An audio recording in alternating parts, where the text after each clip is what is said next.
Hello, everyone, and welcome to Conversations in Horror. I'm your host, Kevin L. Powers. I'm also the owner and operator of Something Wicked Entertainment and Events. And welcome to this podcast that comes out every Wednesday at 8 a.m., right on the dot. If you've been with us for a while, you know that what we do is we kind of take a single film, a horror film of different decades, different genres, subgenres, and we kind of sit back and talk about it. It could be a critical analysis of it. It could simply be our way of analyzing it personally, or it could simply be telling you exactly how entertaining and fun this movie is. But every episode of the show is different because my special guests are different. And with each special guest, they have a different ideal on the film that we're talking about. So, with today's film, I might as well say it is Nosferatu, the Vampire from 1979, I believe. And what we're doing is we are discussing this film, the Werner Herzog version. Now, not the silent film version and not the most recent Roger Eggers version, but the Werner Herzog version. And to talk about this version with me is Thomas Tenorello. I want to thank Thomas for joining us. Say hi, everyone. Hi, everyone. And also, to be clear, we're also not talking about the one with Doug Jones in it. There's one with Doug Jones in it? Yes, there is. It's on Tubi, and it is awful. Oh, wow. Wow. Well, we're not going to talk about the possible sequel, which is Nosferatu in Venice, which also starred Klaus Kinski. Dude, you buried my lead. I was going to mention that at the very end. Thanks, Kevin. I just happened to see it on Tubi, and it's on my list to watch. And now, after I'm watching this one, I need to go back. I need to go and watch that one because I've never seen that one. Me neither. Me neither. And I have no desire to. From what I've read about it, I'm like, I don't want to watch Klaus Kinski rape another woman on film because that's what it sounds like. But the thing is, I like Klaus Kinski. I do too. Actor, and I've liked most of what he's done for Werner Herzog. Some of the stuff he's done not for Werner Herzog, I don't really, I'm iffy about, but most of the stuff he's done for him, I absolutely loved. And, one of the reasons why we're talking about this film is because Thomas actually suggested it, not only because of the remake, but also because it was a remake of the original Nosferatu. What was it? Symphony of, I can't remember the title of the original. It is called Nosferatu, A Symphony of Terror. Symphony of Terror. by F.W. Murnau, famously lampooned in Shadow of the Vampire, starring Willem Dafoe. Yep. Which I absolutely love that movie. That is a great movie. Yeah. That is a great movie, yeah. But I'm also a huge F.W. Murnau fan, just like I am with Werner Herzog. So in that case, I just want to real quick ask you, like, he did Nosferatu. What else did F.W. Murnau do? I know he did like a version of Faust. What else is he known for? He did Faust. He did Sunset. I have to look it up because I'm slowly but surely acquiring all of his films. Because the thing is, it's really hard to get them. A lot of my versions are like Sunrise. I've seen. I actually really loved Sunrise, and Taboo. I've seen. I really love that one. City Girl, another good one. I have not seen. I think it's The Burning Soil. I've not seen that one. Never heard of it. But a lot of Tartuffe is good too. That's long, but it's good. The Last Laugh, a lot of people out there may have seen or heard of. And then Phantom is really good too. I think I did an F.W. Murnau tribute weekend for Something Wicked Entertainment or Film Festival, and we tackled Phantom. But the Haunted Castle, also another one. But Nosferatu is the most well-known one. He did a lot of films, but the thing is, a lot of his films were all silent films. So, some of them were almost destroyed. Yeah, some of them were like Nosferatu. Yeah, or you can't get really good versions of them. Oh yeah, for the longest time. Oh, I'm sorry. Go ahead. No. I was about to say a lot of my versions are not really good versions. I found a lot of versions just so I could see them. because I want to see his work. I mean, I love his Nosferatu. That's one of my favorite silent films is Nosferatu.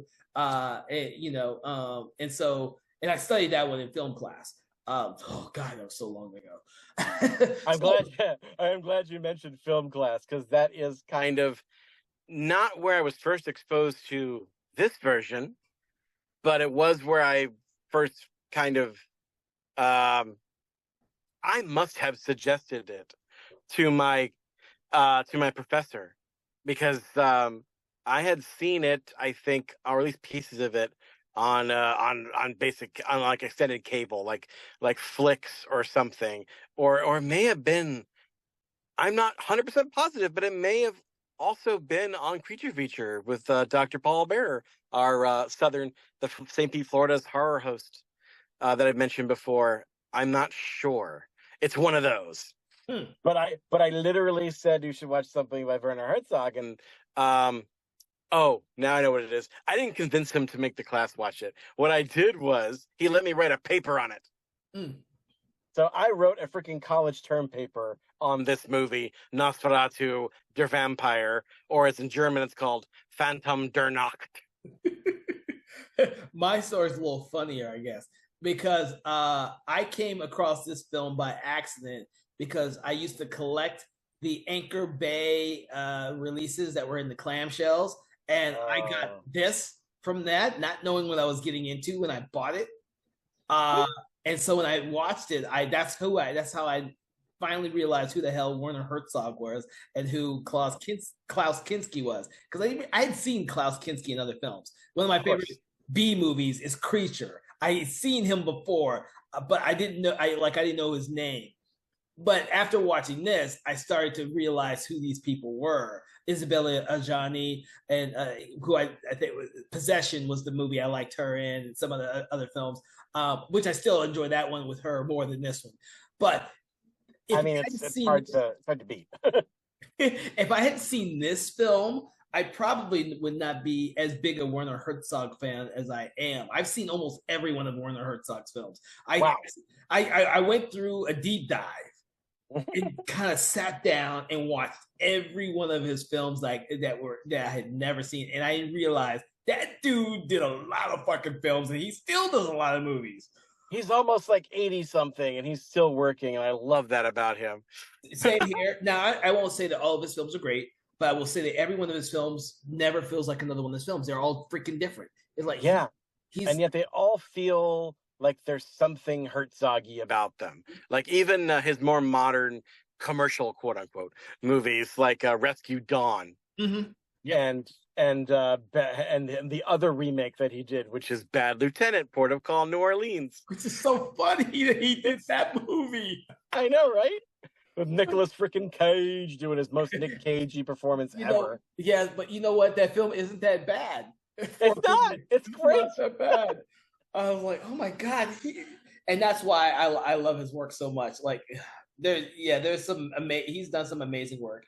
And when I rewatched this, now, everyone out there who was a huge fan of this film, do not want to hang me right now. When I did my first review on this film years ago, I gave this a 9 out of 10 stars. It did something to me other than I recognized who Werner Herzog and Klaus Kinski were, and there is no denying that. But when I rewatched it, having seen so many other of his films, I didn't enjoy it as much. The one thing I really, really love, I still love to this day about this film, is the fucking score. The score for this film is freaking phenomenal. And I remember making notes of that when I originally watched it decades ago. But when I rewatched it, I was like, shit, that score still is fucking awesome in this movie. It's very similar in a sense that, and how the score is constructed, it's very similar, kind of like, it's kind of like a Fulci movie in the sense that your composer really only writes about 4 songs and just plays them over and over again. Yeah, but with the exception though that there is at least 2, maybe 1 or 2 compositions in this by the great composer Richard Wagner. Yeah.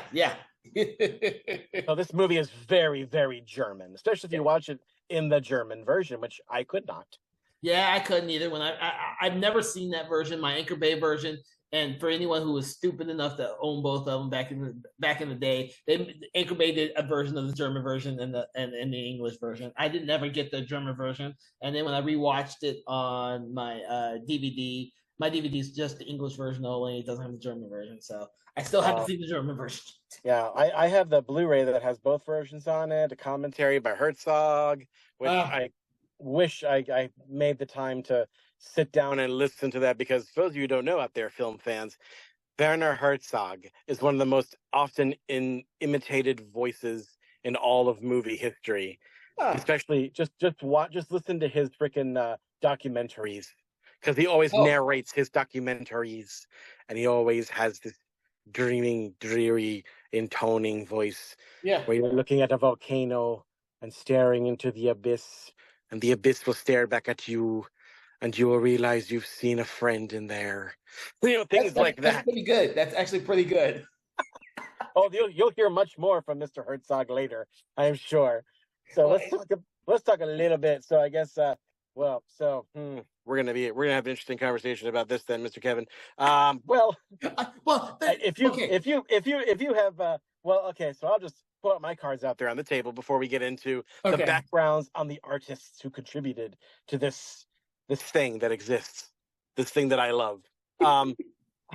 This movie that honestly, and now I think there's half the audience probably going to kill Kevin, but the other half of the audience probably want to kill me, because here's my hot take.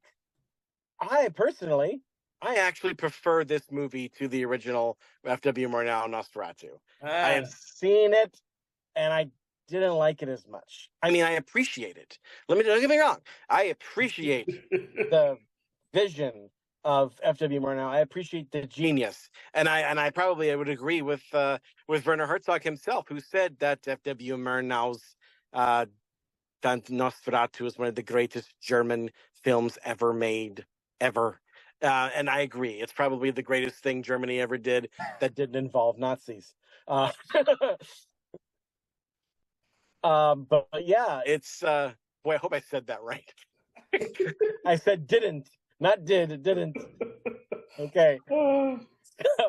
But yeah, I think the other half, I prefer this to that. It's not that I don't like silent movies. I love silent movies. Like Paul Theodore Dreyer's Passion of Joan of Arc is one of my favorite movies of all time. Fucking brilliant. I love that movie. Exactly. And another thing I love about Murnau's version is that it proves, along with Fritz Lang's Metropolis, that the genre movies endure for so long, and so much more, I think, than other genres. I mean, comedies, taste and humor can change sometimes. Yeah. Unless it's like slapstick, like a Charlie Chaplin movie will never not be funny. A Buster Keaton movie, will never not be funny, because every culture all over the world understands that kind of humor and always will.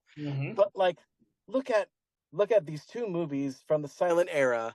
Most people who've never even watched a silent movie, just ask them, hey, can you name a silent movie? They might not even seen either of those movies, and they'll be like Nosferatu or Metropolis. Yeah. Can we say that about almost anything else these days? I don't know. Probably not. Can you imagine, like in 100 years, like we've gone beyond so much? Actually, no. Those two movies are more than 100 years old by now, I think. Wow. Yeah, I have to look at dates now. You're getting silent films. Yeah. I think the original came out in 1922. Yes. Wow. Yes. And contrary to popular belief, it was not the first Dracula adaptation. There are at least 4 or 5 others that we know of, none of which have survived. Yeah, well, back then they didn't want to say it was a Dracula adaptation either. So. Because they're going to get sued by Bram Stoker's widow, which is another thing that makes this movie different from Egger's version and any other version of this story, is that it is the only version that kind of attempts to be a synergy between Murnau's version and Bram Stoker's book. No other version does that. Even frickin' Robert Eggers didn't do that. This is the only version in movie history where Count Dracula has a white bald head and tiny bat teeth and the long, sharp fingers. and the white skin. This is the only version that has that. The only version where you have that vision, that silhouette, and his name is Count Dracula. Yeah. And it's also the only other version where you have all the character names, even though some of them are switched for weird freaking reasons I don't understand. And what's even weirder is that he's not the only one who does this, but we'll get into that. It's really strange. I mean, there's a Van Helsing in this movie, and he's useless. He does nothing. Yeah. I love that Van Helsing is useless in this movie. Well, I had to remember that. I was like, oh, yeah, he is Van Helsing, because they mentioned it at the very end of the movie. Oh, yeah, he just doesn't do anything. He doesn't do anything. Yeah, the real main character of this movie is Isabella Gianni's Lucy. Mm-hmm. Which, really, her name should be Mina, but we'll get into that. But anyway, she's great in this movie. I mean, she's not as good as Possessor, because that's a possession. Yes. Sorry. That was a freaking one-time thing for the ages. I don't know. She must have sometime. I don't know. Maybe she might have been like having a psychotic break during that movie. I don't know. But anyway, I mean, her and Sam Neill, they were both. Poor Sam Neill. Yeah, he has to. Oh man, maybe one day we'll do that movie. I still haven't seen it all the way through. I've only watched the beginning, and I had to go to bed. and I didn't want nightmares of hentai tentacle stuff happening. Anyway, Werner Herzog. For those of you out there who do not know who Werner Herzog is, I figure we should do a little bit of background, because let's face it, this is probably the only time Conversations in Horror is ever going to be talking about Werner Herzog, because this is his only horror movie. I wish he would do another one, but he's doing a lot of documentaries these days. Yeah, he's done a lot of documentaries.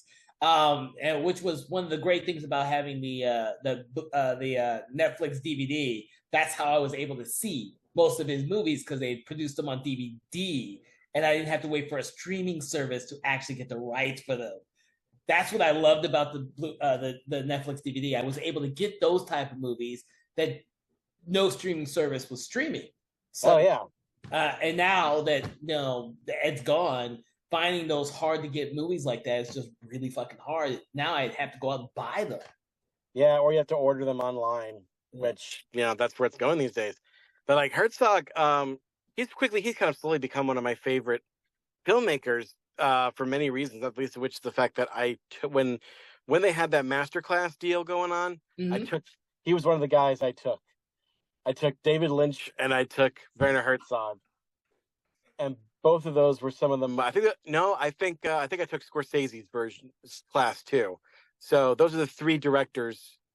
Technically, Jodie Foster's a director now too, so I took hers. She was really good too, surprisingly, very, very helpful. But Herzog, I mean, even if you're not at all interested in directing, like find a bootleg copy of his interview segments from his masterclass, because he has all sorts of fun. Much of it has been like made into quotes. Like, for instance, my favorite one is where he talks about like the necessity or lack thereof of being culturally savvy. He says he basically said that he doesn't even watch movies that much. Like, he maybe watch like 1 or 2 or 3 a year, but that's it. Most of the time he spends reading epic poetry, he says. And then occasionally, if I want to remind myself what kind of world I live in, I just turn on WrestleMania. It's literally what he says. And I'm like, that is the most Werner Herzogian thing I've ever heard. This is a guy who I think we would call a ignorant artist. And we don't mean that in a derogatory sense. Herzog studied opera, theater, all sorts of esoteric stuff in Munich, where he grew up. And then at some point, he never finished his degree. He just up and said, nuts to that, and just followed and created his own production company in the early 60s. I don't know where he got the money to do it, but he did. Wow. But so that's how he started making movies. He made his own company, and he just started churning stuff out. At first he did just shorts, then he graduated to documentary short subjects, and then to regular documentaries. Then he started making features like Even Dwarfs Started Small. Yep. Which is in fact about dwarves in an institution. It is a movie. It exists. I don't know what it is because I haven't watched it, but I just thought that's a great title. You should watch it. Like I said, it was on DVD. It was on Netflix DVD. I was able to watch almost everything he ever put out on Netflix DVD. And that one was quite good. you think? The thing is, he has this weird visual sense Oh, with yes, his we'll get into film, that. and that's what's so captivating. Like, there's a lot of films where you might get bored. I'm trying to think of the one with him. I think it was with Brad Dourif, which may bore you to sleep, but just watching it is captivating because it's like, why the fuck did either one of these do this film? This is such an odd thing. Yeah, I mean, like the first thing that came out, I think, brought him to international acclaim was the movie he made like 2 years after Even Dwarfs Start Small, which is probably my favorite of his movies so far, is Aguirre, The Wrath of God, Mm-hmm. which was probably the first time he ever worked with Klaus Kinski, the star of this movie as well. Although he is dubbed in Aguirre, Wrath of God, not with his own voice. Because Kinski refused to come back and dub his own dialogue post sync for that movie. He did for this movie, both versions, thankfully. But yeah, Gary the Wrath of God is my favorite because there's like the most hypnotic and bizarre historical epics you will ever see that features a severed head that has dialogue and is not a horror movie. It's pretty amazing. And Klaus Kinski finishes the whole movie by delivering a monologue to a bunch of monkeys on a floating barge. It's I thought that great. was a really captivating movie. I thought I saw that one. You might as well just say I saw all of his movies because of Netflix DVD. This is like one big fucking advertisement for the old defunct Netflix DVD. Because when I went deep diving, I was able to get all of them, or at the time, all of them. And he was and even when you watch these films now, these films are period films, and they don't feel like your cookie cutter type of films. Like, they have this weird poetry to them, and that's the same way with Nosferatu. There's this weird poetry to them that kind of captivates you. And sometimes it's in the dialogue, and sometimes it's in the visuals. And when you're watching them, you're just captivated and not just entertained, but you can't take your eyes off of it some of the times. No, yeah. I mean, he trances you. He puts you in a trance. Trance, that's a good word. Yes, he trances you. And I love how, if you look at his page on IMDb, it says writer, director, producer, poet. And he is that. He is all of that. In fact, I love the fact that I learned in his masterclass is that he never really learned how to write a screenplay. I mean, his writing process is like he just writes his movies in prose. Like especially in the early 70s, he just wrote all of those movies, even Nosferatu, as a prose novel that's written in the present tense and is purely visual. He never gets inside any other character's head. So he writes it kind of like a Dashiell Hammett novel in that regard. So he just writes that and then makes a shot list from that. So I wish I could get a hold of one of those, especially the one for this movie that he did, because he read excerpts from it, and the descriptions are just so intense and beautiful. Like, I wish he'd taken some of that and just did some of his narration. They made it narration in this movie. I think that there's parts of this movie that almost would benefit from the Herzogian narration, just like there for no reason. It might be interesting.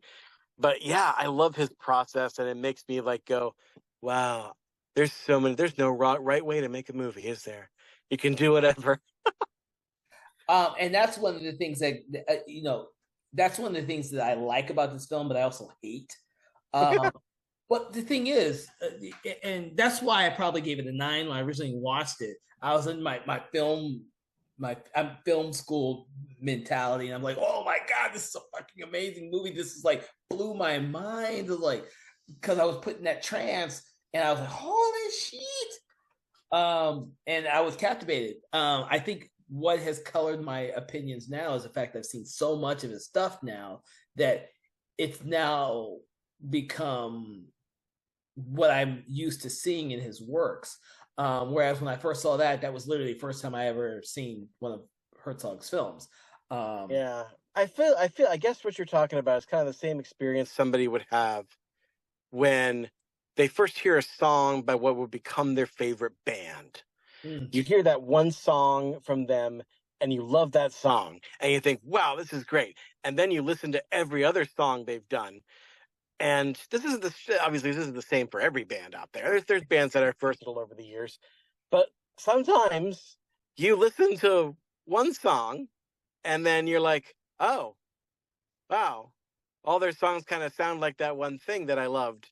And now that one thing that I loved is not as special anymore. Yeah, So maybe that's what it is. yeah. I think that's exactly what it is.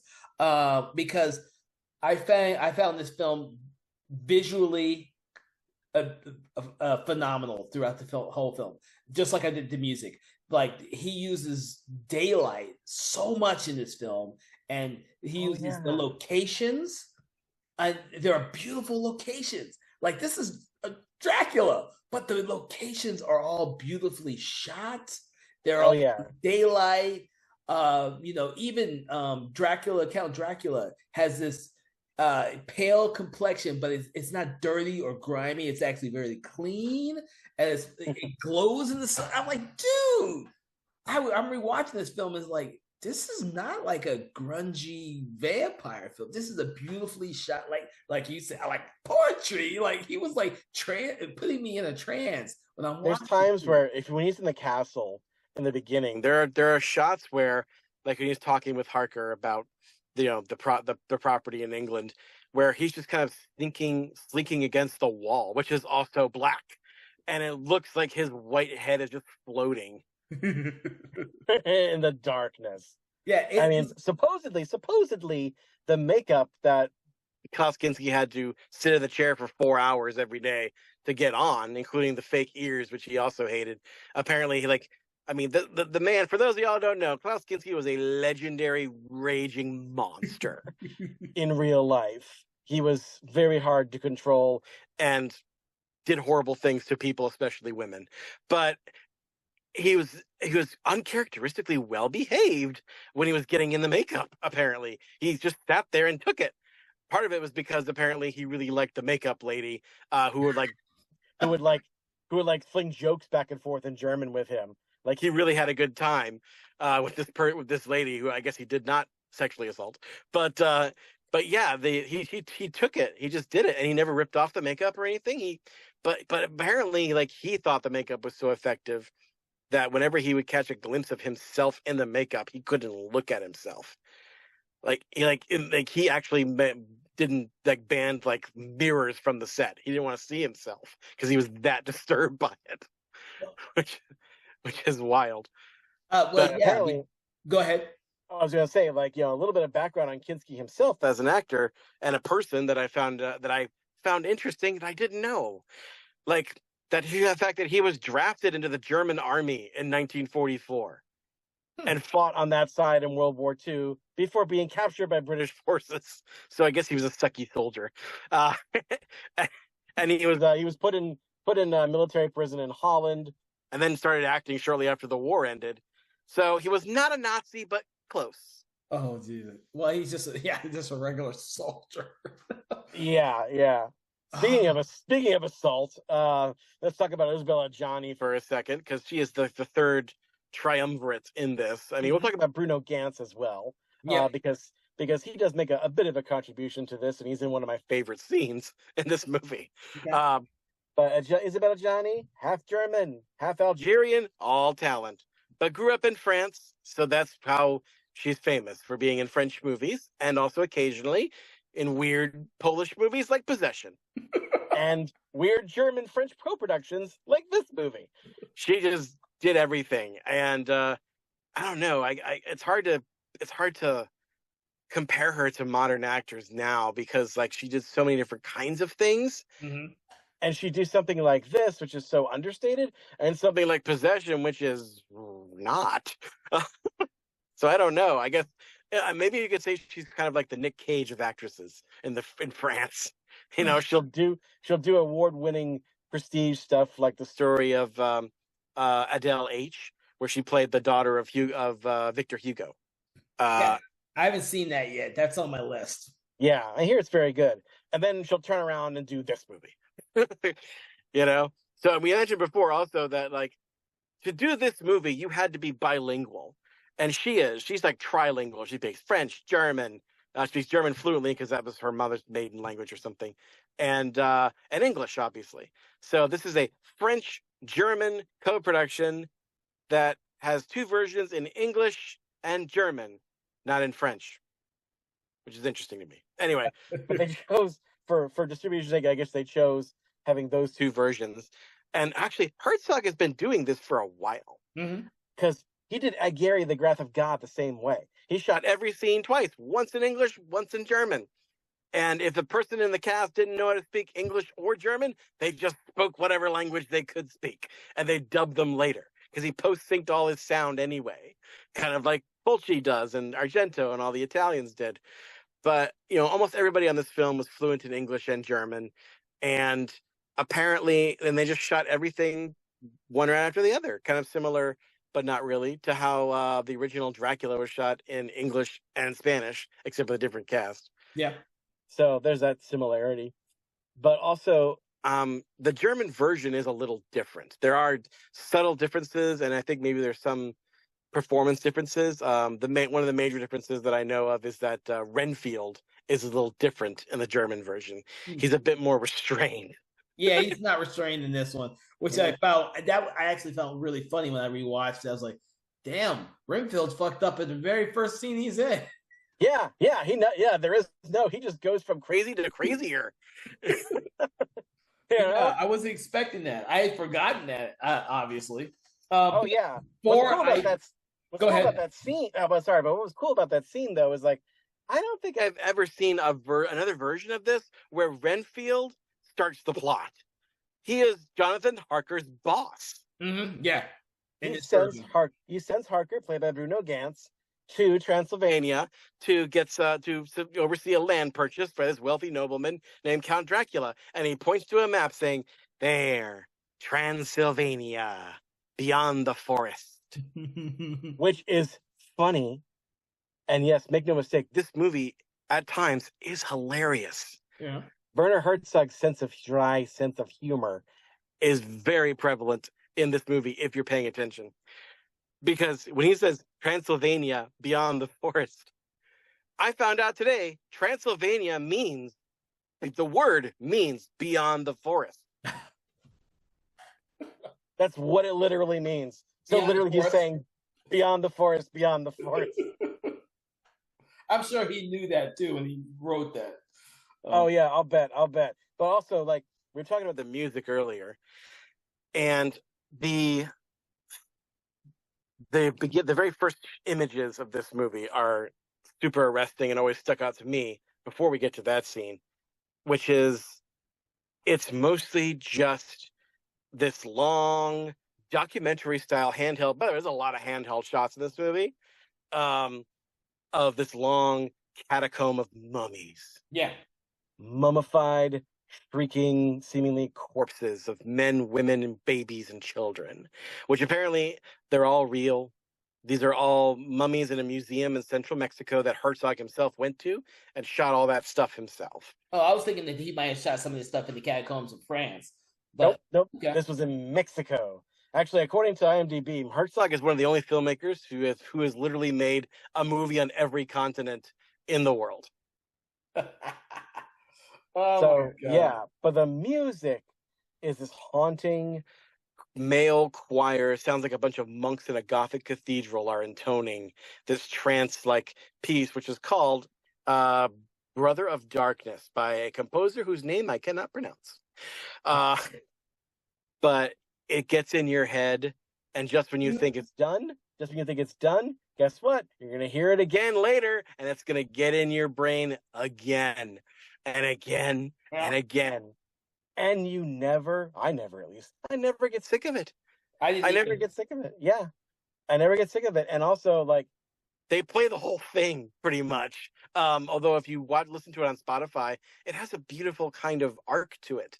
Like, it starts off in the dark, dreary dream world, and it kind of has like the arc of the movie in a way. Is at the end, it sounds almost like the sun is coming up. Oh, so it's really interesting if you listen to the whole piece on Spotify. But after that long shot of mummies, there's the bats.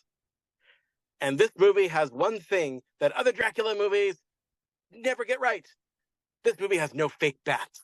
Herzog doesn't mess around with that. These are all real freaking bats in this movie.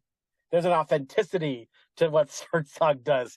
He demands real freaking bats. So there is a green tinted slow motion shot of a bat coming from the top of the frame down to the bottom of the frame, like it's descending upon us. Mhm. And Isabella Gianni wakes up from a nightmare. We don't know what is in the nightmare, whether it's the bat or the mummies or both. I like to imagine it was the mummies and then the bat, because that's what he showed us. But apparently, by the way, that bat footage that he keeps using over and over again was actually just documentary footage that they used from a nature movie. I can see that. Speaking of animals, the very next thing we see that I don't understand why. Maybe you have a theory. Okay. But like the next thing we see is the beautiful like daylight credits, and we see Lucy Harker and Jonathan Harker, their house in, we assume, England, but no, this movie's version is set in Weimar, Germany. Mm-hmm. Although he shot this part in the Netherlands. But there's kittens everywhere. Kittens just like attacking her little locket that's open on the bookshelf, and they're just like, by the way, I love kittens. I don't know why there's kittens attacking her image. Because by the end of the movie, there aren't no kittens. There's just rats everywhere. Yes. Maybe the rats ate the cats. That would be weird. I wish he'd shot that, but he probably would have got in trouble with the SPCA. Wow. But anyway, that necklace, that cameo necklace, to me, I feel like is what we call in the echelons of like screenwriting classes, they call it a marvelous and terrible object. Mm-hmm. Which is to say, it's an object that has tremendous plot and thematic importance. An object that becomes something that the characters place their, like, it represents something deep within their soul. And for this, I think, if you go jump ahead a little bit, we find out that when Dracula says to Harker, he wants to buy this property in Weimar, you get the impression, he never says why, but you get the impression that it's almost out of boredom, because he keeps talking on and on about how horrible it would be to live night after night, living over and over again. Can you imagine? But then he sees the locket, and he sees her throat. What a lovely throat. And then from that moment on, he's like, give me the contract. I don't care how much it costs. I'm going to freaking... He signs the contract. And from then on, Dracula has a drive. Dracula has a goal. Dracula has one thing. He wants to see Lucy, and he wants to have her. Mm-hmm. But interestingly, he will not have her unless she consents. Which, another thing that's weird about this movie is that, again, jumping ahead a bit, he doesn't come to her for that climactic scene at the end where he comes to her bed and bites her neck until she lets him. I mean, yeah, you could say that's kind of a variation of the whole a vampire can't enter your house unless you invite them in, but it gives this character, Lucy, such agency in this plot. And it becomes like this very kind of feminist, story in a way. And in a way, I think probably that gave Robert Eggers some ideas, from what I understand. Because from what I understand, that character's analog in his version, the whole movie is pretty much from her point of view. And we've jumped around point of views in this version, but I think it's pretty clear that Herzog sympathizes with Lucy a whole lot more. Yes, because even when Harker gets back home, he's more or less a non-character for the rest of the movie till the very, very, very end. Oh yeah, well, you think about it too, is that like when Harker goes to Transylvania, which, by the way, geography in this movie is really weird. Because it takes 4 weeks to get there. That's what they tell us. But I think that might be BS. Because here's the thing. All right, he gets on a horse, and since they're not in England anymore, he doesn't have to get on a boat to go to Transylvania, because he's in Germany now, in Weimar. So all he has to do is get on a horse, which you see him do, and it doesn't seem, the way Herzog edits it, it doesn't seem like a very long trip. We find out later it's 4 weeks, but it doesn't seem that long at all. He goes through the woods, he goes to the mountains, he meets a village of Romani, and by the way, knowing Herzog, these are probably all real Romani people. These are not actors. Yeah. They have this authenticity to them. And he does the usual beats for that, you shouldn't go to that castle, da da da. But there's some interesting things they talk about there. One of the things they talk about is how the castle doesn't exist. Mm-hmm. They keep telling him there's no such castle. He's like, what do you mean there's no such castle? It's right there, Castle Dracula. He's like, no, you don't understand.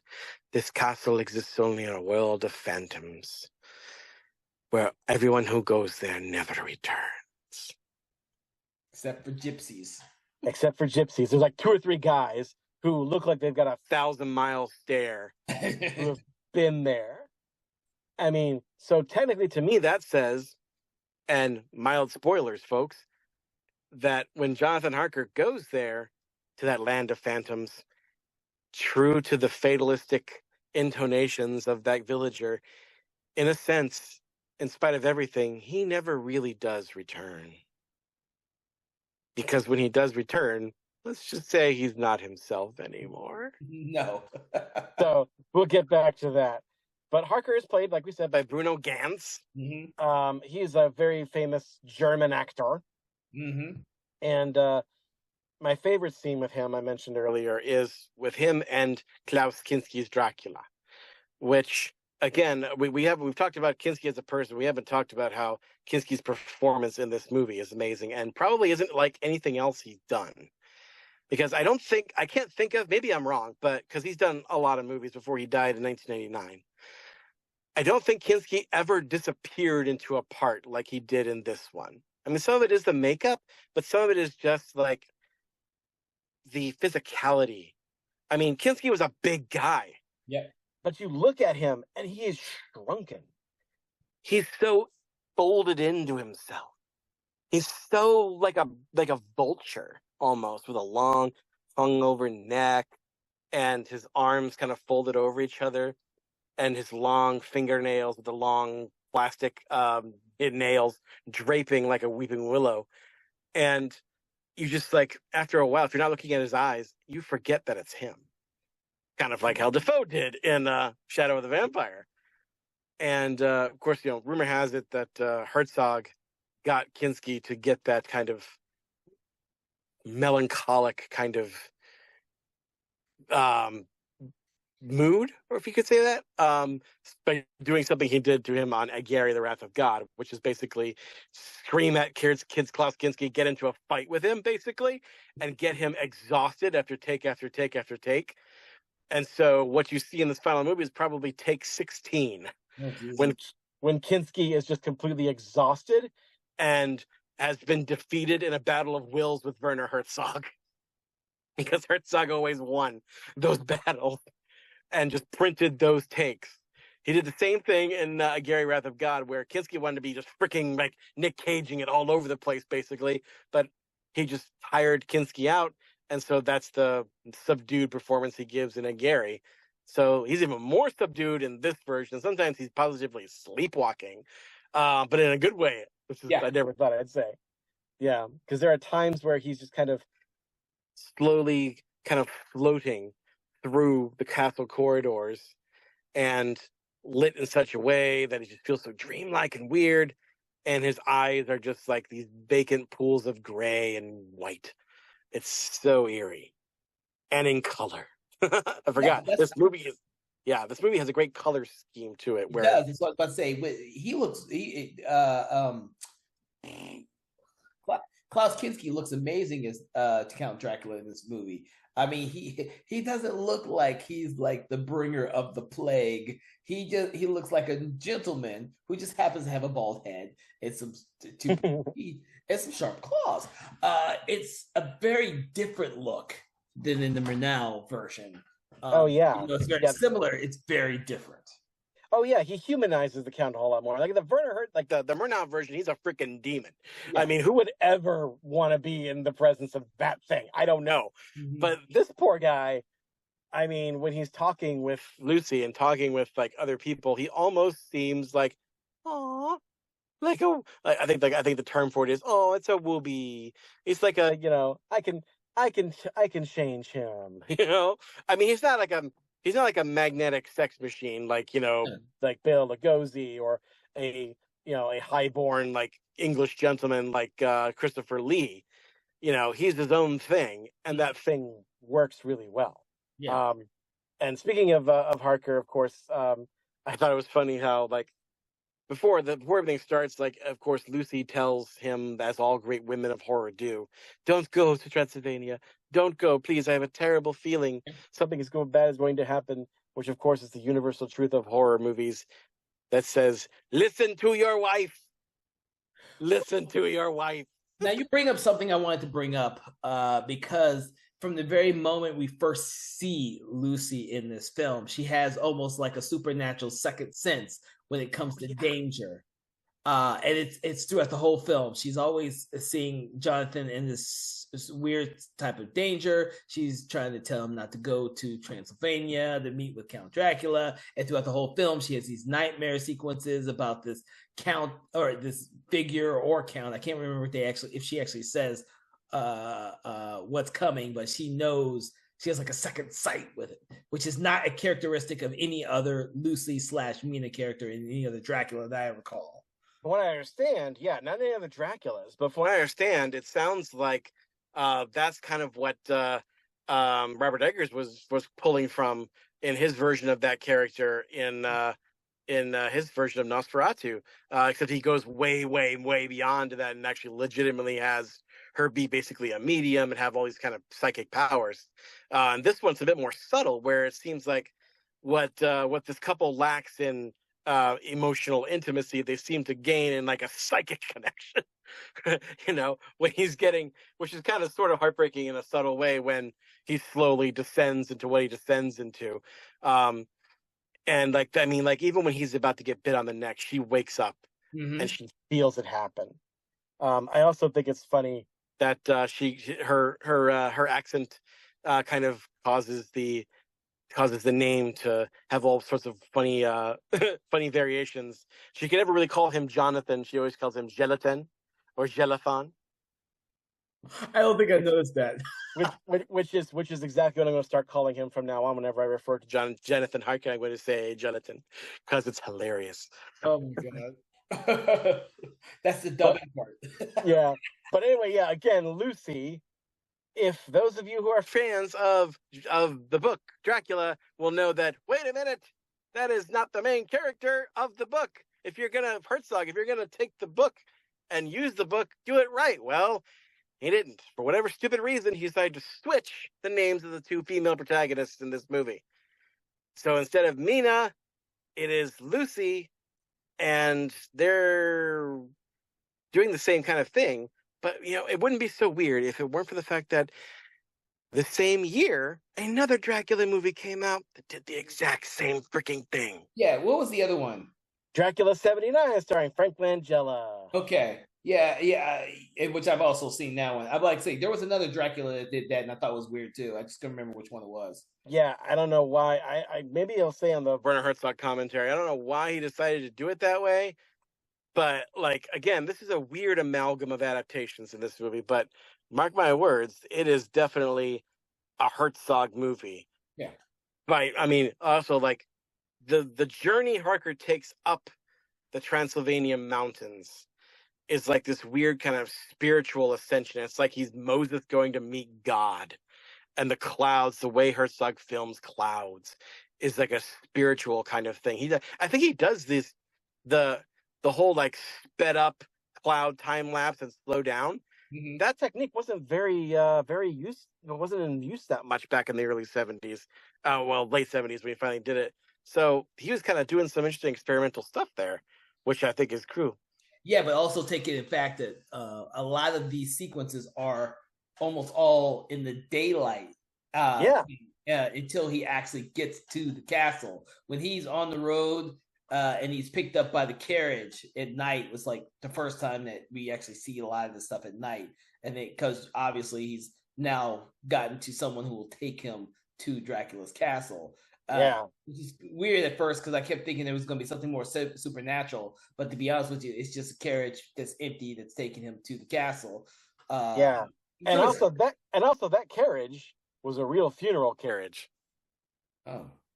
According to IMDb, that is just a specialty funeral carriage that rich people in Germany would like use, like to have a fancy old timey gothic looking funeral. They would hire this guy's carriage and take him to take their loved ones to the cemetery.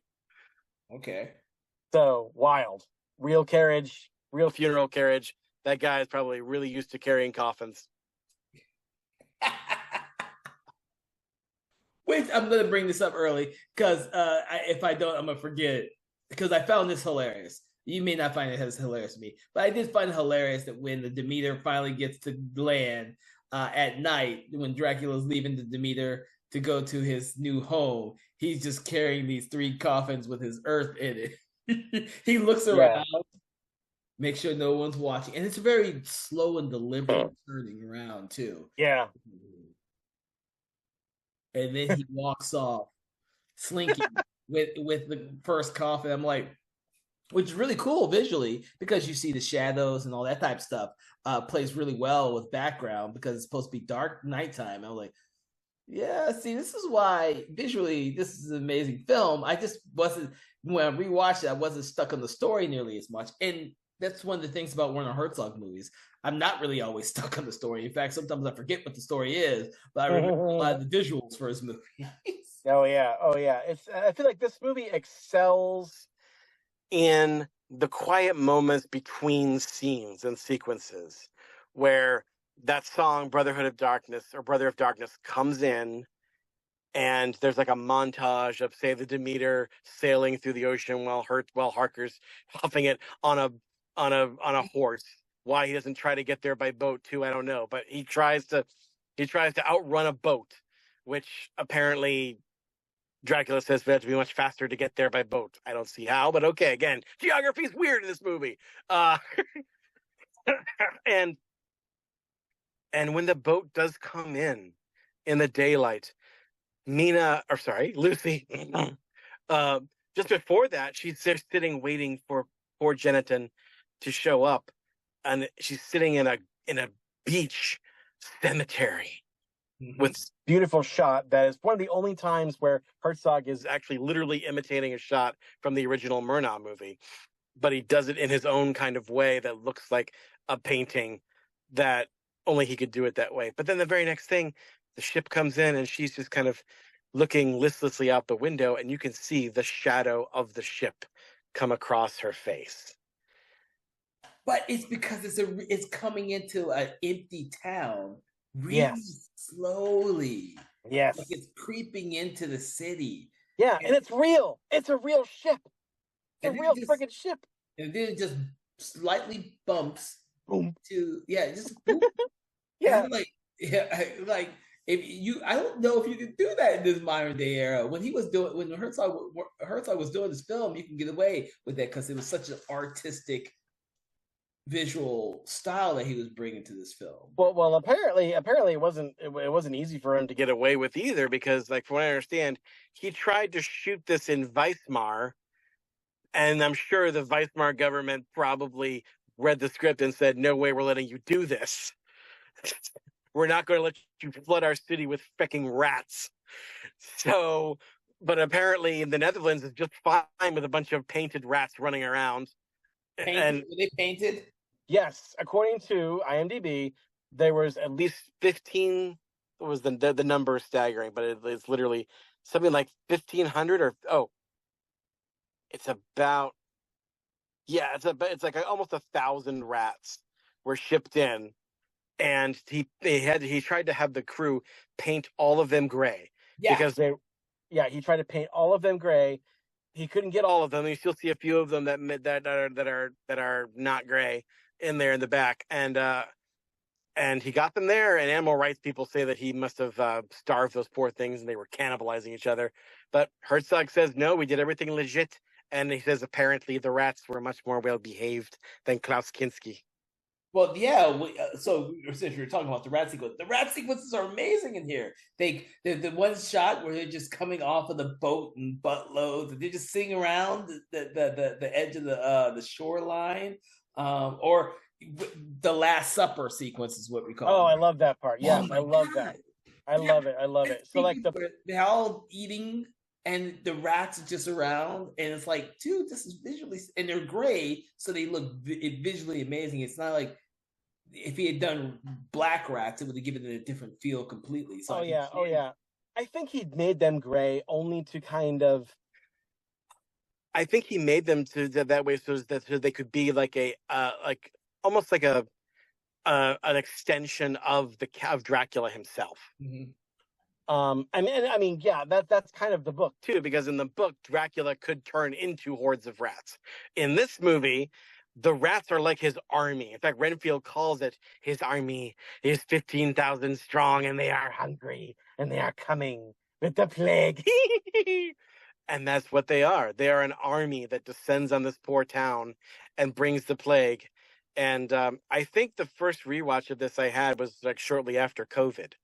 So this movie you take has a whole different tone when you watch it in the post-COVID world, because unlike other versions of Dracula, this is probably the only one that examines the idea of vampire as harbinger of the plague. Mm-hmm. Because in most vampire movies, the vampire comes in and infects a small group of people with vampirism. Mm-hmm. And he maybe kills a few people. But this is probably the first Dracula movie that I could think of where Dracula doesn't just kill 2 or 3 people or vampirizes a couple of them. Dracula kills thousands of people just by being there, just by existing in a civilized world, by traversing from the world of phantoms and bringing his evil, passive evil self into this world. He brings with him death by the thousands. Yeah. And that's what makes it so fascinating. Fascinating, but also interesting because you never see any of the deaths. You only hear about it when they're trying to arrest Van Helsing at the end, and they can't find anyone to arrest them because everyone's died of the plague. Everyone's dead. Yeah, everyone's dead. And like you said, like the plague gets to a point where people start to slowly go insane, and they have a little last supper for themselves in the middle of the street with food and the rats just kind of hanging out. And then they have this little dance macabre kind of thing where they're dancing in the middle of the street, and Lucy is just walking through it, and they're like, "Here, come dance with us. We all have the plague. This is our last supper." And it's like, we're all going to die anyway. Let's just party. Mm-hmm. And she's just like distraught and doesn't know what to do. It's like her faith, her everything is just slipping. And I think that's part of what makes that, at least the third act of this movie, all that more interesting. Granted, the drama of that stuff, you kind of have to infer. You have to kind of penetrate it a little bit. Mm-hmm. Because Herzog, for all his strengths, he's, at least at this time, he wasn't really that interested in getting Oscar-winning performances of nuance out of his actors. Maybe he's wasted all that effort trying to corral Kinski. I don't know.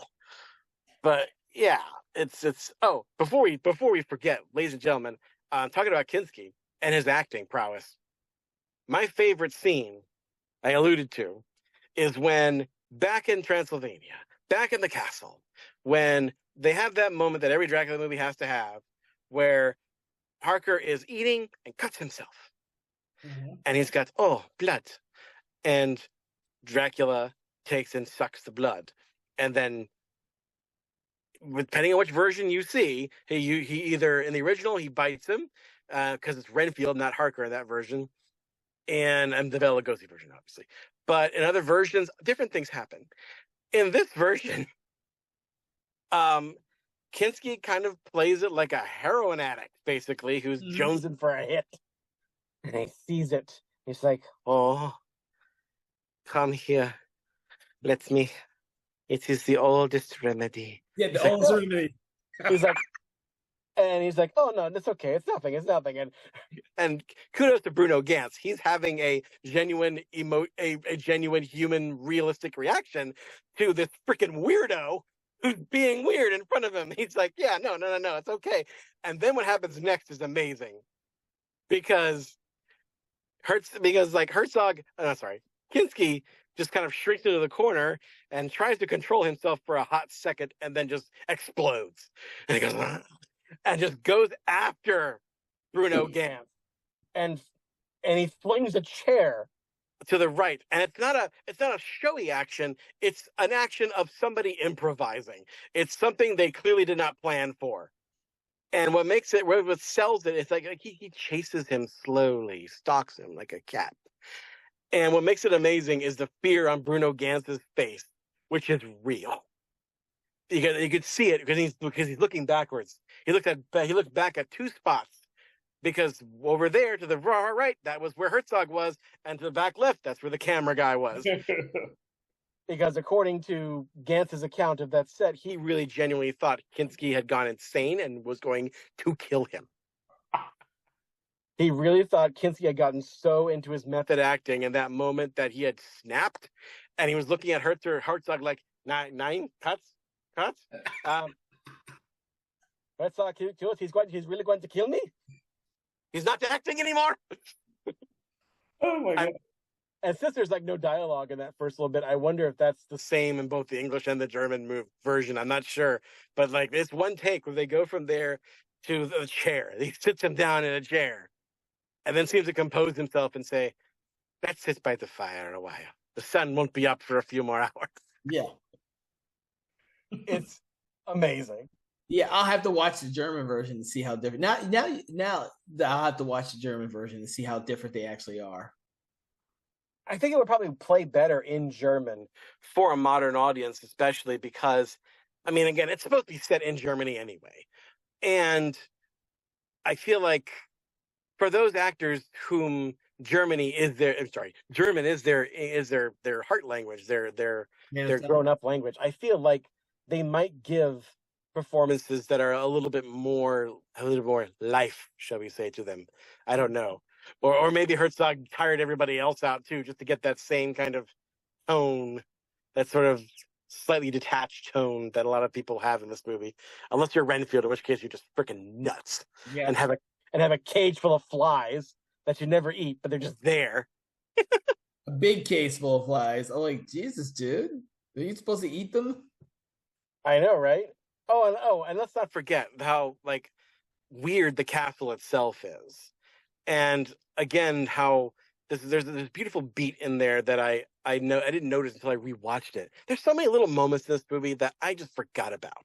Yeah, same and just here. like, yeah, and I'm like, wow, that's weird. Like, there's a little boy, and I want to get your take on this because I have theories. Okay. There's a little boy, a dark-haired boy, in Dracula's castle in this movie. No other version has this boy. He's just a little boy who plays the violin badly. And that's all he does. He's just there. He just shows up, and he shows up only in the daytime, it seems. Yep. So it's like they never explain who he is. There's no indication whatsoever. Now, according to IMDb, this is supposed to be a ghost. Oh, that's not what I would have thought at all. See, that's why I want to hear your interpretation. But because according to IMDb, this is like the ghost of a boy, because the castle itself exists in the world of dreams, the world of phantoms. So it's haunted. And that's really interesting to think about, that Dracula's castle is not really Dracula's castle. It's just where Dracula lives. It's haunted with many different kinds of phantoms.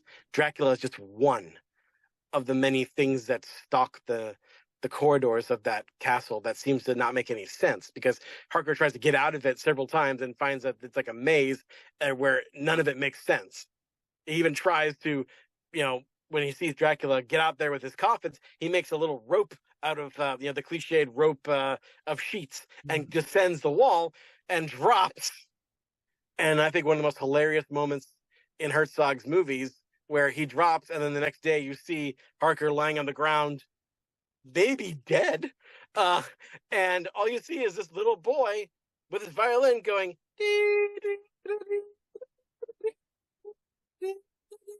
like playing his death march.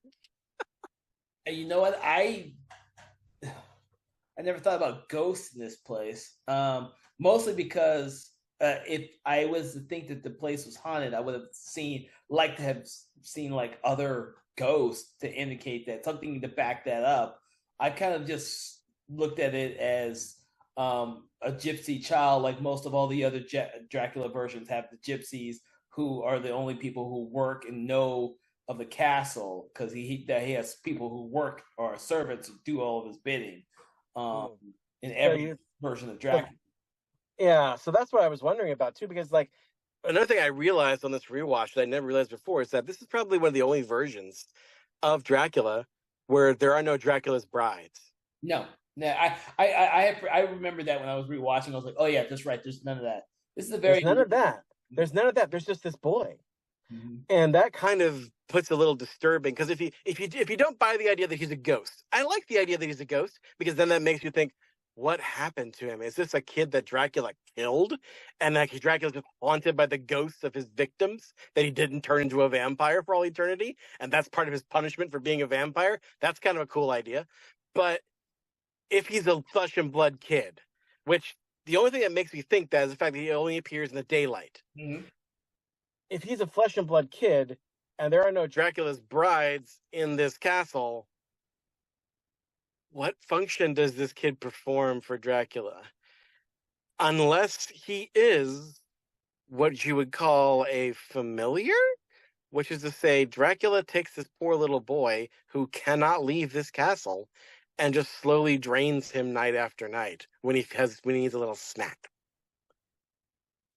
That this poor kid is basically like hostage to Lord Dracula, and when he leaves, I guess he's stuck there because he's still there when Dracula leaves, and Harker's still there.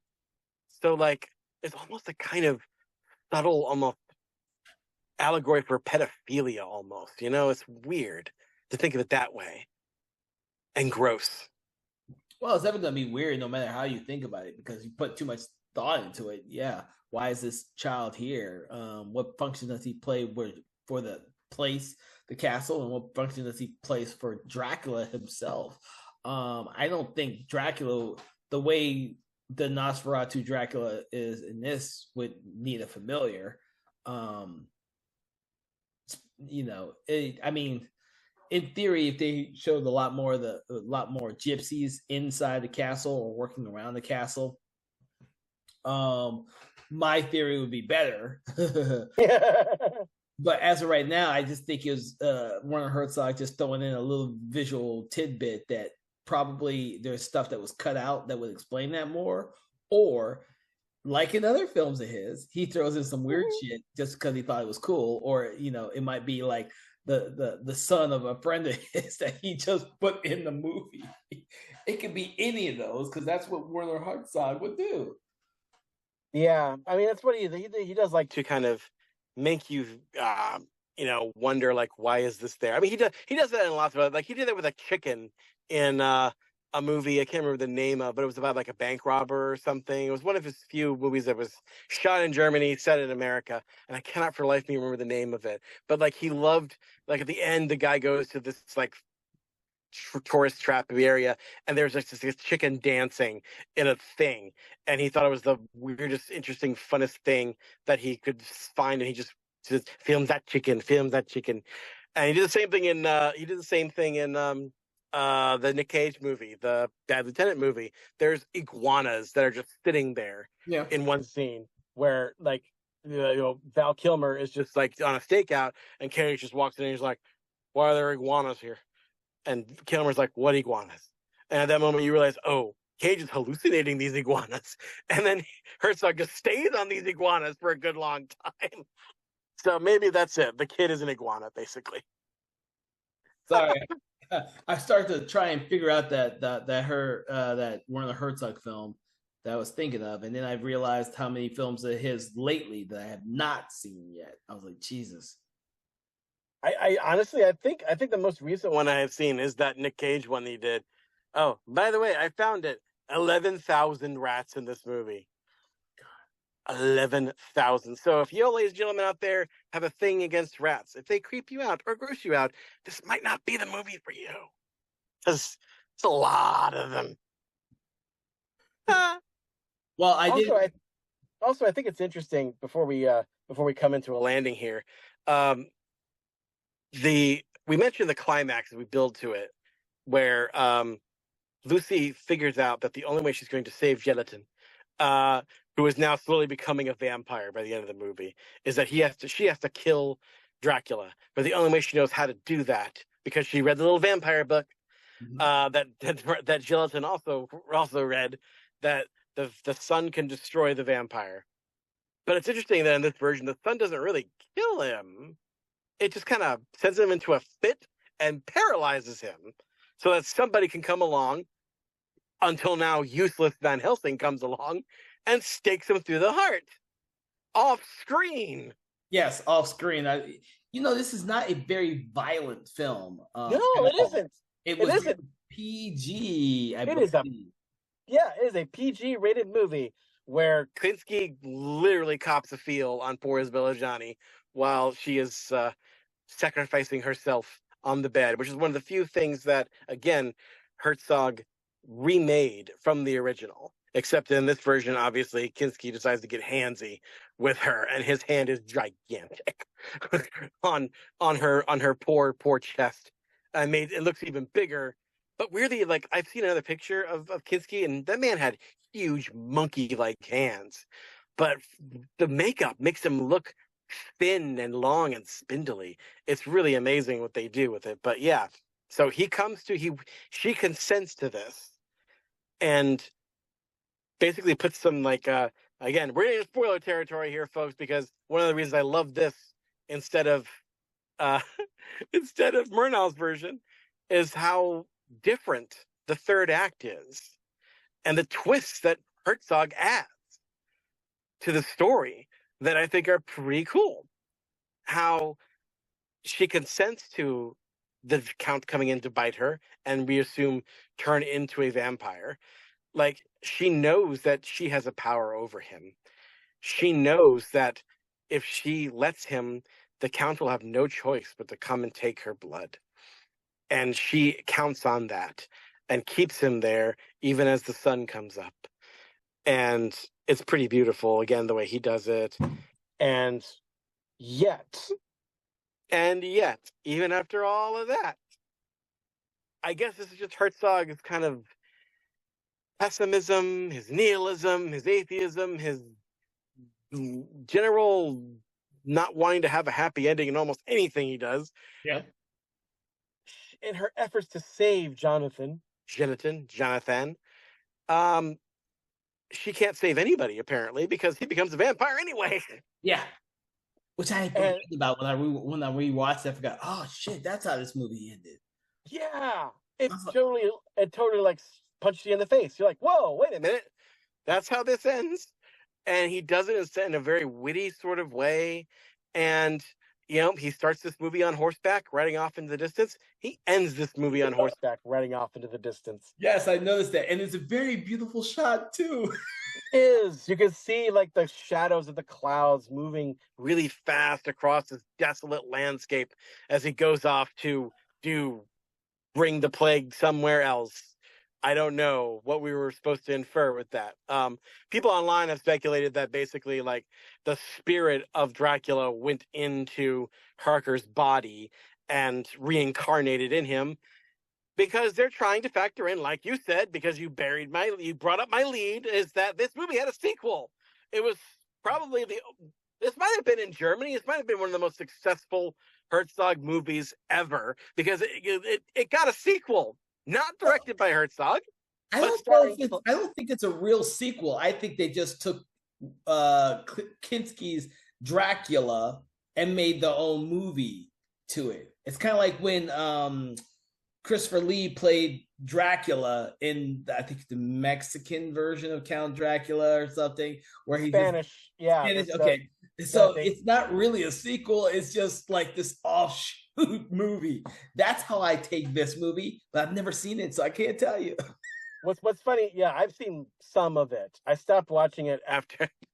You know what? That movie also has Klaus Kinski in it. He plays Renfield in that movie. I haven't seen that one either. And don't worry, it's terrible. He is awful as Renfield. He doesn't say anything. He refused to say his dialogue. Kinski hated playing Renfield in that movie, I guess because he really wanted to play Dracula, and he got his wish a couple of years later. Oh, wow, I didn't know that. Huh. Yeah, weird. So he's like the only mute Renfield in the history of Dracula movies. It's bizarre.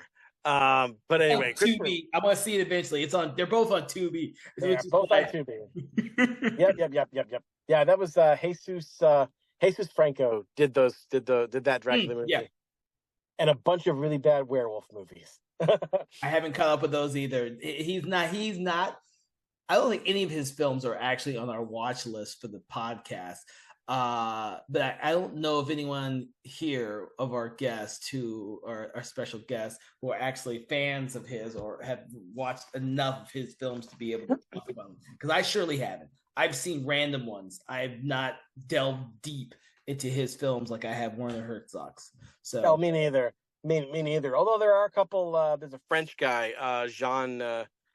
Oh crap, I can't remember his name, but he's like a French horror director who usually does like lesbian vampire movies. But he did a couple horror movies that aren't lesbian vampire movies that are really good. One of them's called The Iron Rose, and I'd really like to talk about that because that was really interesting.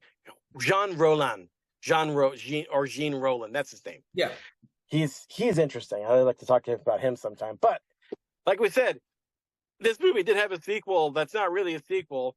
In the same way, I would say that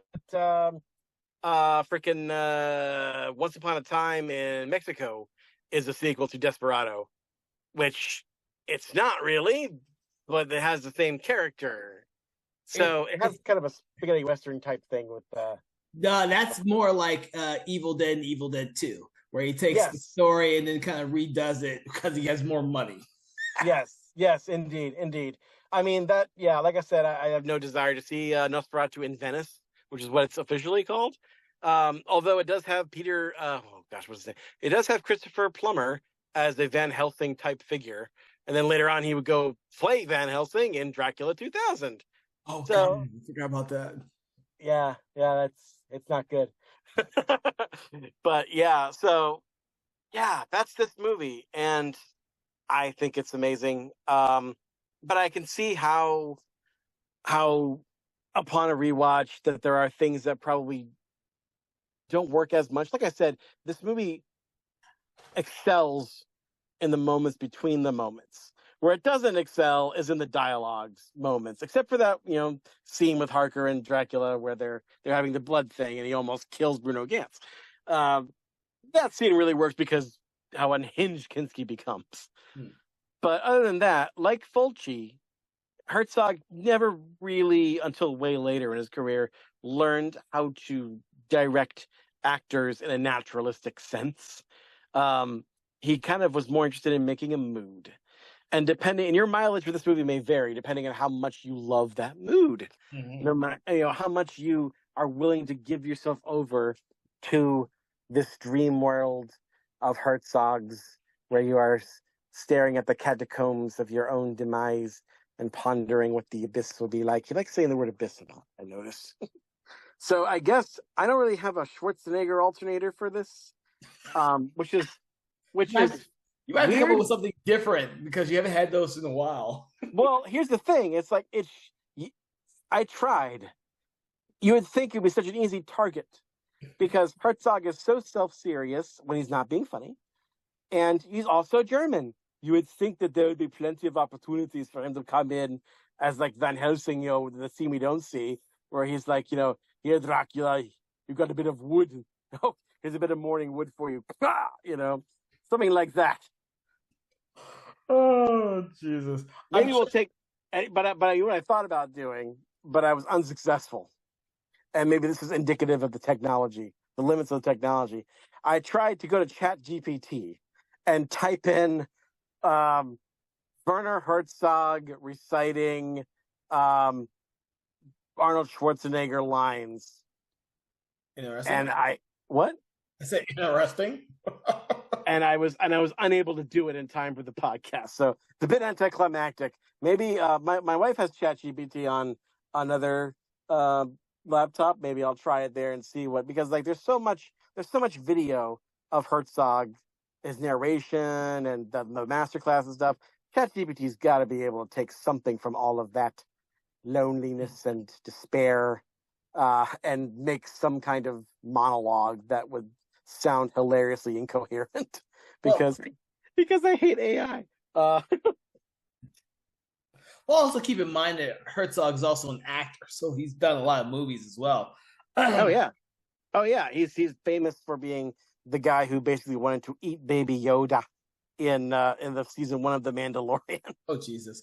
No, I remember him for the other horror film that he did do as an actor, which we will hopefully get to. Which what was that? Incident at Loch Ness. Did you ever see that? Oh yeah. Where he's playing himself and shooting a documentary on Loch Ness. I thought it was absolutely brilliant. I thought it was okay. great. You've never seen it? I never saw it. I thought it was something he directed. I didn't know he just acted in it. Oh. No. The writer of the X-Men 2 and 3 or something. I forgot his name. He wrote this movie and had Werner Herzog be in it. It's a luck. And it was absolutely brilliant. I was just it's so freaking funny. Zach Penn. What is it? Zach Penn, who wrote. Oh yeah, you're right. That name does sound familiar. Yeah. Yeah. So he did this movie. It's so hilarious because they're trying to. Werner Herzog obviously doesn't think he wants to do a real movie, and Zach Penn is trying to create all these incidents that are fake. And so they get into like a huge clash over this until something actually happens because it's a found footage movie. It's done like a found footage movie. I absolutely love this movie. It's so good, and it reminds me of how good an actor he can be because he was also in. What was he in? Was he in? Shit. Wasn't he the villain in a Jack Reacher movie? Yes, he was. Yeah, and then I think it was the other. Yeah, I guess he just likes being villains or something. Well, it's that German thing, man. I mean, he's German, and he's got that voice, and he's got that severe face. I mean, that's just ideal for playing a German bad guy. Kinski had the same problem. I mean, I can't buy Klaus Kinski as anything benevolent, like ever. That face is just the face of evil. I mean, come on. Yes. Well, I'll have to put that on the list, and I'll have to make you watch it. It's on Tubi. I didn't know where it was until I just looked it up. I love that movie. I think it's an underrated movie because it's done in that found footage type of thing, and I'm pretty sure it didn't do well at the box office or any of that crap. No. But now that you mentioned, I do remember when it came out, and I remember seeing like bits of it in the trades, like an Entertainment Weekly or something. But yeah, I'll have to check that out. And also, like, since we've come to that point, you're talking about rating. What do we rate this movie? So, and for everyone out there who's listening, we rate the movies now from 1 to 5. 5 being horrible. 5 being horrible. No, 1 being horrible. 5 Reverse that. 5 being absolutely brilliant and Oscar worthy. Where would you place this film? Not to the Vampire on this. And like, what object do we pick to represent the star rating? Because we don't use stars here. This one's going to be really hard for me because I don't. Well, for me, it's easy. For me, like, there's not one object. I mean, granted, I could be very artsy and pick the locket, that marvelous and terrible object that of which, by the way, has her picture and a lock of her hair in it. I don't know if you noticed that. So like you could clone Mina or Lucy from this thing in theory, but for me it's the rats. So because they bring the plague, they are the armies of the undead, of the vampire, and so for me I feel like the painted gray rats of this movie are the defining object, the marvelous and terrible object of this movie. So I will rate it 4 painted gray rats, well-behaved rats, out of 5. Okay, so everyone out there, when I came into this film, it keeps changing for me. Originally, when I first saw it, I gave it a 9 out of 10 stars. That's what I have on IMDb when I freaking did this.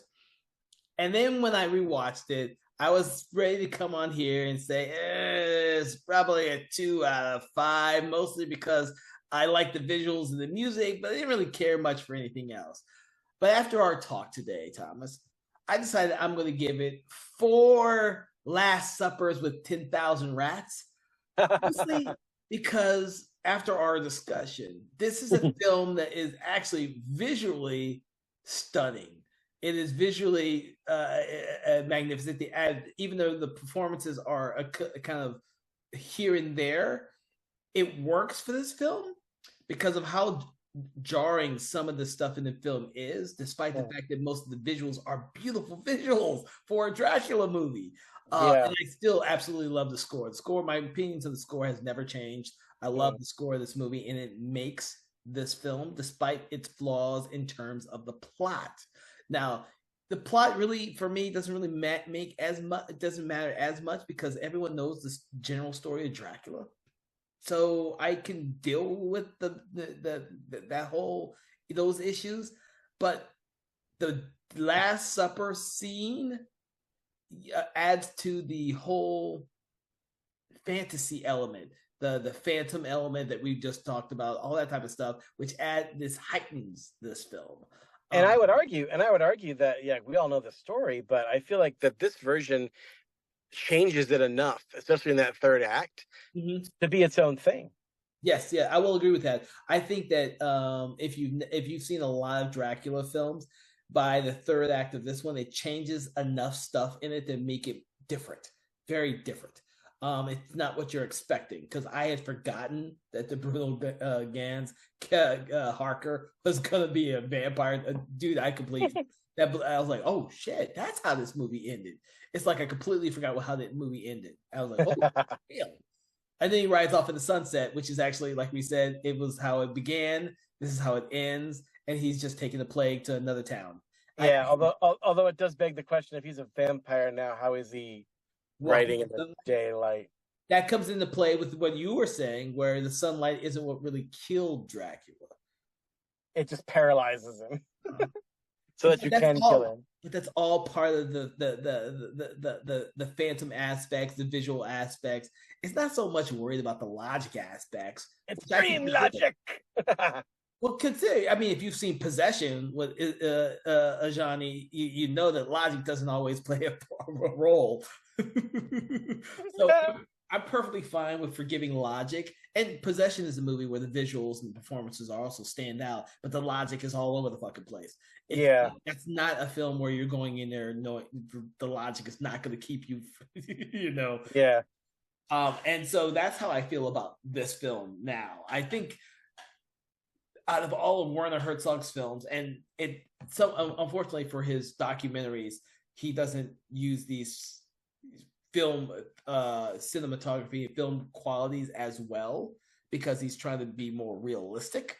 Although sometimes I think he does film some of these movies like a documentary. Oh yeah. I think like there's parts of this movie that, because there's so much handheld stuff, that feel like a documentary. There's parts of, like, I think my favorite of his movies, Gary the Wrath of God. That whole movie, especially in the first act, feels just like he sent a camera crew back in time to follow these conquistadors through the Andes. Yeah. Because everything is handheld, everything is gritty, everything is dirty, everything is just in your face. It feels like a documentary. He films it like a documentary. Yeah. So I feel like what's great about Herzog in that respect is, like, the normal rules of narrative filmmaking, he's always felt they do not apply to me. Mm-hmm. Why should I follow those rules? You must learn to break them, No, I agree with you. I agree with you 100%. And that's one of the things I kind of forgot until we had our conversation. I was like, oh yeah, that is the style. He doesn't really play by the rules. He kind of just says, fuck it, I'm gonna break every rule I want to make a visually stunning, interesting film. Yeah, or they might not be. But I find this one very visually stunning and very interesting to talk about. So there you go. So my final thought on this is something that occurred to me was I was listening to another podcast. They were talking about Robert Eggers' version, which sadly I still have not seen. I want to see it. No. You haven't seen it? Okay, good. We're both equally ignorant at this point. Good. I really want to, because I like Robert Eggers' stuff. I don't love, but aside, like The Lighthouse, I really loved. The Witch, I also really loved. I didn't love it as much as I thought I would, but I loved it. The Lighthouse is so bizarre. I love the bizarreness of it.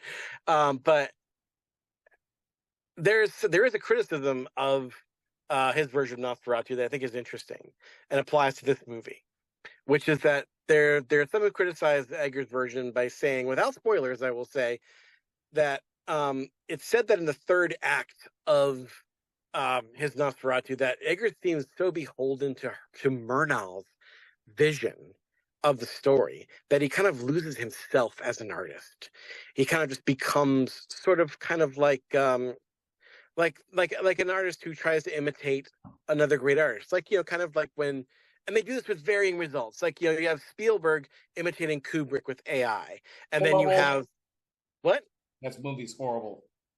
we'll talk about that at some other point. Or like some other, or like other examples where people try to emulate Hitchcock, or try to emulate Tim Brian Burton. De Palma. Brian De Palma. Yeah, Brian De Palma. Yeah, and you can make the argument though that that's Brian De Palma's style, but then you can make the argument: at what point is he Brian De Palma? At what point is he just color Hitchcock? So you can make the same argument, maybe. I know. Again, I haven't seen it. With Eggers' version of Nosferatu. For all it may be magnificent, but the question is how much of it is him and how much of it is Murnau. At least this movie, Werner Herzog's Nosferatu der Vampyre, or Phantom der Nacht, whatever version you see it in, he does homage Murnau. He straight up recreates a couple, not many, but a couple of shots from the original. And he takes the basic story flow, or the story structure of the original of Murnau's version. But in the end, at no point do we ever feel like this is anything but a Werner Herzog movie. Mm-hmm. It is 100. Every single frame of this movie is 150% 70s era Werner Herzog. Yeah. And there is no doubt about that, no matter how you feel about this.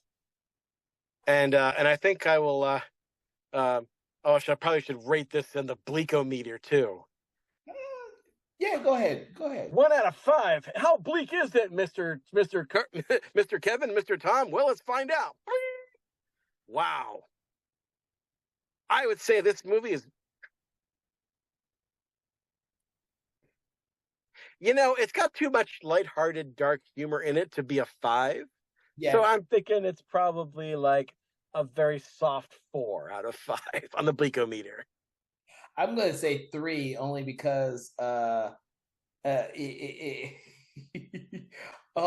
it should be higher than that, but I like to say 3 because it kind of ends the way you think the characters wanted to end, except for Harker, but then Harker just seems to have the relish the ideal of he's a vampire.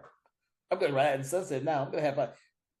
Well, if you think about it, though, that's super bleak because like he's running off into an eternity of living in the darkness, staring into the void, as Dracula said that he would do. And also, it's like Mina tried everything, ultimately sacrificing her life to try and save his, and in the end, nobody saves anybody in this movie. Nope. That is bleak. Why did we pick these bleak movies for me and you to watch? I don't know, dude. It just happens that way. That's why we put them on the bleakometer and find out how bleak is it. Although, like I said, it's not a feel bad movie. I don't think it's gonna ruin your day, like I don't know, Salo or something similar from that time period. But yeah, it's a feel. Well, you know what it is? It's a meditation on death. Meditation. And I think that it'd be appropriate to end with a quote from Mr. Werner Herzog about death. He says, "Death is overwhelming. Eventually we all die. Stars fade and reel in confusion. Time passes in blindness. Rivers flow without knowing their course. Only death is cruelly sure." All right. And with that, I would like to thank you, Thomas, for joining us for Conversations in Horror. That is a great quote to end this episode on. And for everyone out there, thank you so much for listening to our conversation about Nosferatu, the Vampyre, from Werner Herzog from 1979. With that, make sure to check out our previous episodes and to make sure when you go to your favorite podcast app to like, subscribe, do that thing you do with your favorite podcast, as we are available on all major podcast apps, Spotify, and YouTube. From everyone here at Something Wicked Entertainment, have a pleasant day. Conversations in Horror is a Broken Lighthouse Pictures production, written, produced, and directed by Kevin L. Powers, executive producer Kelly A. Inoka. All contents and material from this episode of Conversations in Horror is copyright 2025 Broken Lighthouse Pictures.